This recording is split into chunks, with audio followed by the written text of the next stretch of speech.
The only thing that's real is when that bell rings. Dustin the Diamond Poirier. You know, obviously, you beat a guy like Conor. He's such a celebrity that you go out there and get your hand raised, especially knock him out. You get a lot more opportunities business-wise, and it's been nonstop since January for me.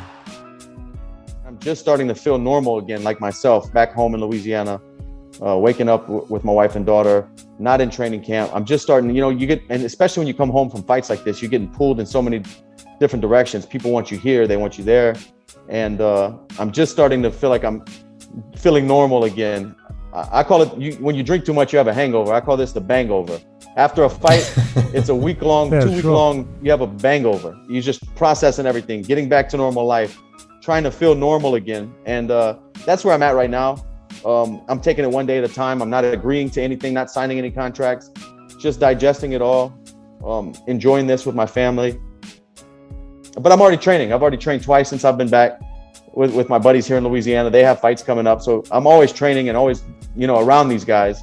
But for me, what's next is just to breath, enjoy the win, all the work, the camps that I just put in. And, you know, we'll see what happens and what timeline that's going to be. But right now, I'm not even worried about fighting, you know, about what's next for that. The biggest takeaway I think I have is the mindset I need to be in the moment to perform my best. You know, that night I felt really on. I felt good when I walked into the octagon. Just felt in the present, and I think that's important. If there was a way to bottle it and do it every time, I would love to, but you know, it's like a learning experience. I'm trying to get that feeling every time, and I've felt it before, but it's to capture that and perform in that like flow state, you know, like just, I'm in there, I'm in the zone. It just feels good. Everything comes together. You mentally toughen up over time, just like a weightlifter. They might build calluses on their hands. The weight doesn't get lighter. The weight gets heavier probably as they go. But with the brain, these are reps that we're doing. We build like a mental callus to those emotions, but the weight is still there. The weight is there and probably getting heavier each fight.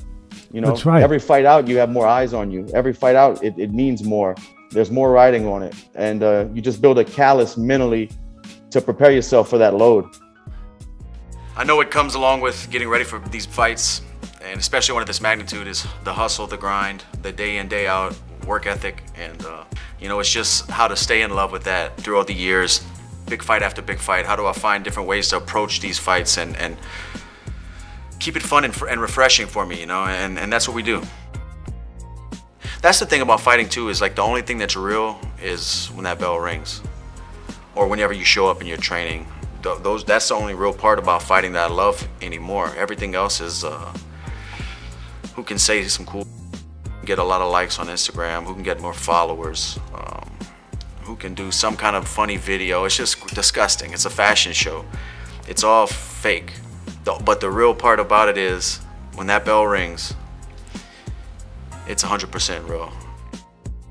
And it just sucks that we live in a world like that, you know, the toxic parts of things are the things that everybody's drawn to, everybody promotes to get more views, to get more clicks, to get anything. I mean, we can bring it all the way back, all the way to the news. You know, it would be great if the news was just showing everything good happening in the world, because there's a lot of good. If you look around yourself, there's great things happening all over, but it's always a lot of negativity. And with social media and the fast-paced world we live in, that's just what people are gravitating to.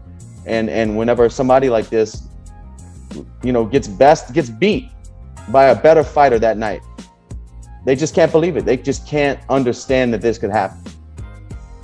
This guy will go as far, you know, there's no boundaries to this man's talking and hype and stuff that he would do. I was surprised that with the broken leg, he was sitting there still talking, but the things he said, I wasn't surprised because he was talking crazy all week.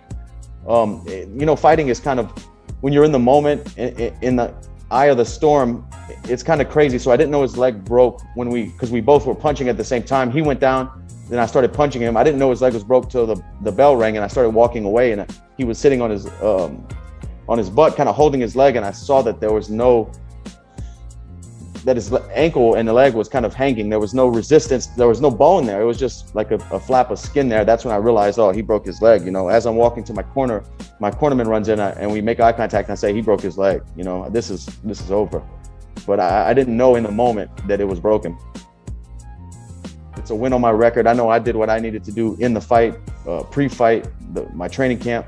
I crossed and checked all the boxes I needed to check, gave it my all, and went out there. And then, you know, like we're saying, it's noise. Whatever people are gonna say or he's gonna say, it's just, it is what it is. You know, I'm healthy, I'm safe, I'm back home, have another win on my record, and I'm still the #1 contender. So those are facts. I honestly think that not caring as much allowed me to get into that mindset. Like I just stopped putting so much pressure. I just felt like it was another part of my career, another part of my story that I was writing. I mean, this is a big event and a big fight for MMA and for history of combat sports. But I don't really care. You know, like I know I put in the work and I know I'm prepared and that's all I can do. You know, I always put in the work, you know, check all the boxes. But it's just, I guess, experience too, not only in fighting, but in life. Just kind of like, I know I'm dangerous. I know I'm skilled everywhere. I know I can put it all together and beat anybody in the world on any given night. I'm just comfortable with myself, I guess.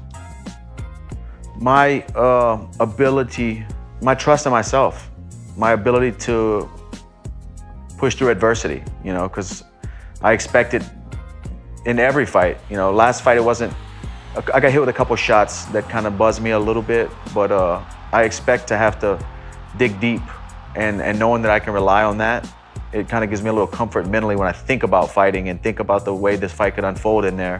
I just know I can trust myself. Fighting is so mental.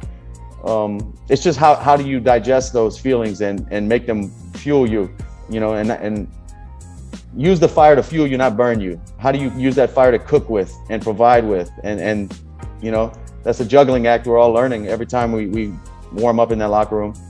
But it's, what a ride, man, what a ride. At the end of the day, you know, I'm a prize fighter and I want to be the best and I want to be in the history books and have all these accolades and have benchmarks that other fighters try to beat one day. I want all that stuff. And before I'm done fighting, I want to be able to say I'm an undisputed world champion. I have the interim belt at home, but that's not good enough. I want to be the undisputed world champion. And it's really important to me to close on my career, being able to say that.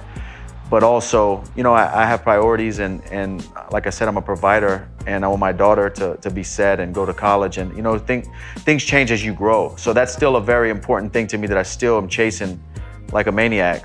But also getting my family in a good position becomes a main focus as I get older in my fighting. You know, I still feel good, I'm 32, but any fight can be your last.